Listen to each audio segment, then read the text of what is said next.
वो शख्स जो भ्रष्टाचार का पर्दाफाश किया, जिसने प्रेस की आज़ादी के लिए लड़ाई लड़ी और संविधान सभा का हिस्सा बना। वो शख्स जो इंदिरा गांधी का पति था, जवाहरलाल नेहरू का दामाद था, और लेकिन उससे कई ज़्यादा वो एक स्वतंत्र, निडर और बगावती था। हम बात कर रहे हैं फिरोज गांधी की, एक ऐसा नाम जिसे राजनीति की चमक दमक में छाया बना दिया गया।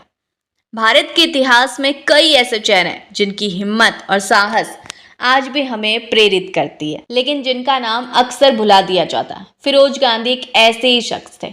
वे केवल इंदिरा गांधी के पति या जवाहरलाल नेहरू के दामाद नहीं थे। वे स्वतंत्र, निडर और लोकतंत्र के सच्चे प्रहारी थे, जिनकी कहानी आज भी भारत की राजनीति की धड़कन महसूस करती है।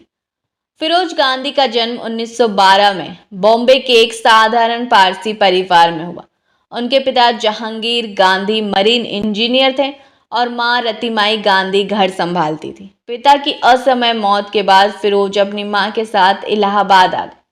बचपन से ही उनमें सीखने और जिज्ञासा की आग थी। पढ़ाई लंदन में हुई, वहीं उन्होंने राजनीति और समाज के जटिल पहलुओं को करीब से देखा। यहीं उनकी मुलाकात होती है जवाहरलाल नेहरू की बेटी इंदिरा गांधी से।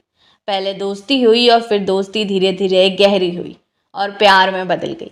1942 में हिंदू वैदिक रीति से उनकी शादी हुई। दो अलग दुनिया, पारसी और हिंदू, एक साथ आ गए। लेकिन इस शादी के पीछे सिर्फ रोमांस नहीं था। स्वतंत्रता संग्राम की आग ने उनके देश की राजनीति में उनकी कहानी से अप्रत्यक्ष रूप से प्रभावित हुई। फिरोज गांधी ने 20 साल की उम्र में ही स्वतंत्रता संग्राम में कदम रखा। 21 साल की उम्र तक 3 बार जेल गए। ये केवल साहस नहीं था, बल्कि उनका लोकतंत्र और देश के प्रति अडिग समर्पण था। उन्होंने भ्रष्टाचार के खिलाफ आवाज उठाई, प्रेस की आज़ादी के लिए संघर्ष किया और संविधान सभा के सदस्य बनकर देश के नींव को मजबूत की। वे संसद में हमेशा अपने बेबाक अंदाज के लिए जाने जाते थे। 1957 में मुद्रा खेज घोटाले में उनके सवालों ने तत्कालीन सरकार को झुकने पर मजबूर कर दिया। जब किसी ने उन्हें नेहरू का दामाद कहकर रोकने की कोशिश की तो फिरोज गांधी ने हंसते हुए कहा, मैं पहले भारत का बेटा हूं, फिर किसी का दामाद या पति।